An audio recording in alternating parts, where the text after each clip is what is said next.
আপনি কি জানেন এই পৃথিবীর মধ্যে এমন একটি দেশ রয়েছে যেখানে দেশের মোট জনসংখ্যার থেকে বেড়ার সংখ্যা 5 গুণ বেশি এবং প্রকৃতিপ্রেমীরা এই দেশকে সবার উপরেই স্থান দেয়। আজ আমরা জানব পৃথিবীর শেষ প্রান্তের স্বর্গ, the history of New Zealand. New Zealand দক্ষিণ পশ্চিম প্রশান্ত মহাসাগরের ওশেনিয়া অঞ্চলে অবস্থিত একটি দ্বীপরাষ্ট্র। এটি অস্ট্রেলিয়ার দক্ষিণ পূর্বে প্রায় 2000 কিলোমিটার দূরে তাসমান সাগরে অবস্থিত। নিউজিল্যান্ড দুটি প্রধান দ্বীপ নিয়ে গঠিত, একটি হচ্ছে নর্থ আইল্যান্ড আর একটি হচ্ছে সাউথ আইল্যান্ড।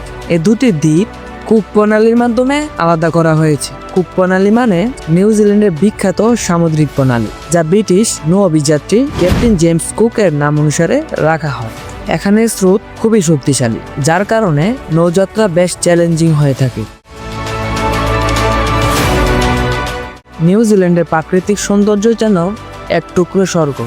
এই সৌন্দর্যের কারণেই নিউজিল্যান্ডকে পর্যটকদের স্বপ্নের দেশও বলা হয়।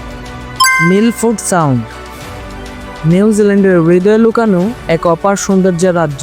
এখানের প্রতিটি ঢেউ, প্রতিটি বাতাস যেন প্রাচীনকালের গল্প ফিস ফিস করে বলে যায়। আপনি যদি সত্যিকারের প্রকৃতির স্পর্শ চান, তবে মিলফোর্ড সাউন্ডের কোলে দাঁড়িয়েই তা অনুভব করবেন।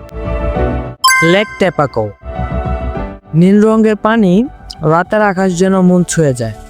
এটি স্টার গেজিং এর জন্য বিখ্যাত। মাউন্ট কুক মাউন্ট কুক হচ্ছে নিউজিল্যান্ডের সর্বোচ্চ উঁচু পাহাড়, যার দৈর্ঘ্য প্রায় 3724 মিটার। আশেপাশে হিমবাহ আর মনোমুগ্ধকর অপূর্ব দৃশ্য। রটোরোয়া মাউরি জনগোষ্ঠীর জন্য বিখ্যাত একটি স্থান। এই জায়গায় মাউরিরা অধিকাংশ উৎসব করে থাকেন। এছাড়াও নিউজিল্যান্ডের বিখ্যাত স্থানের মধ্যে রয়েছে হবিটন, ব্লক্স গ্লেসিয়ার, কুইন্সটাউন, ক্যাটলিসন্স কোস্ট। এই মনোমুগ্ধকর প্লেসগুলোর জন্যই নিউজিল্যান্ড বিখ্যাত।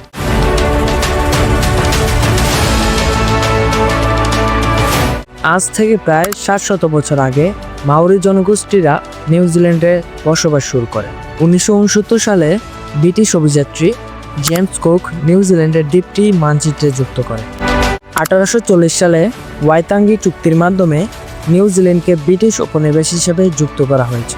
1907 সালে এটি স্বশাসিত হয় এবং 1947 সালে সম্পূর্ণ স্বাধীনতা লাভ করে। মাউরি জনগোষ্ঠীর ভাষা, নৃত্য ও খোদাই কাজই তাদের সংস্কৃতির বাহন হিসেবে কাজ করছে। নিউজিল্যান্ডের খেলাধুলায় রাগবি হচ্ছে জাতীয় গর্বের প্রতীক, বিশেষ করে অল ব্ল্যাকস দলের বিখ্যাত হাকা নৃত্য। তবে ইউরোপীয় উপনিবেশদের প্রভাবে আধুনিক শহর, স্থাপত্য ও জীবনযাত্রার মান স্পষ্ট হচ্ছে। প্রকৃতি ও পরিবেশ সংরক্ষণ নিউজিল্যান্ডের প্রকৃতির বড় অংশ বাহন হিসেবে কাজ করে। নিউজিল্যান্ড বিশ্বের শান্তিপ্রিয় দেশগুলোর মধ্যে একটি। নিরাপদ ও প্রাকৃতিক সৌন্দর্যে ভরা দেশ। এখানকার মানুষ পরিবার কেন্দ্রিক হয়ে থাকে, তবে হাইকিং, সাইক্লিং ও বোটিং করতে ভালোবাসে। স্বাস্থ্য ও শিক্ষা সবার জন্য সহজলভ্য এবং মানও অনেক ভালো। এখানকার মানুষের সমতা ও স্বাধীনতার মূল্যবোধ খুবই শক্তিশালী হয়ে থাকে।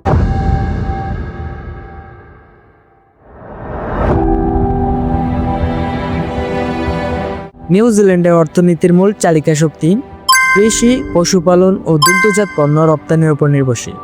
2024 সালে নিউজিল্যান্ডের মোট জিডিপি ছিল 425 বিলিয়ন নিউজিল্যান্ড ডলার, যা বাংলা টাকায় 26,988 কোটি টাকার সমান এবং মাথাপিছু আয় 31,067 মার্কিন ডলার। পর্যটন কেন্দ্র একটি বড় আয়ের উৎস হিসেবে বিবেচনা করা হয়, বিশেষ করে প্রকৃতিপ্রেমী ও অ্যাডভেঞ্চার ট্যুরিজম। বর্তমানে তথ্য প্রযুক্তি, চলচ্চিত্র শিল্প এবং পরিষেবা খাতেও অধিক অবদান রাখছে। নিউজিল্যান্ডের জাতীয় প্রতীক একটি উড়তে না পারা পাখি, নাম কিউই। নিউজিল্যান্ডের মানুষও নিজেদেরকে কিউই বলে ডাকতে পছন্দ করে।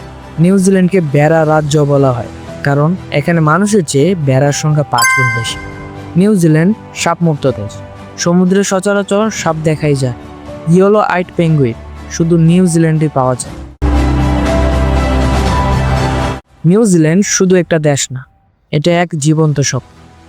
আপনি নিউজিল্যান্ডে গেলে প্রথমে কোন জায়গায় দেখতে চাইবেন কমেন্টে জানিয়ে দিন। আর ভিডিওটি ভালো লাগলে লাইক, শেয়ার ও সাবস্ক্রাইব করতে ভুলবেন, কারণ সামনে আরও চমকপ্রদ ভিডিও নিয়ে হাজির হব।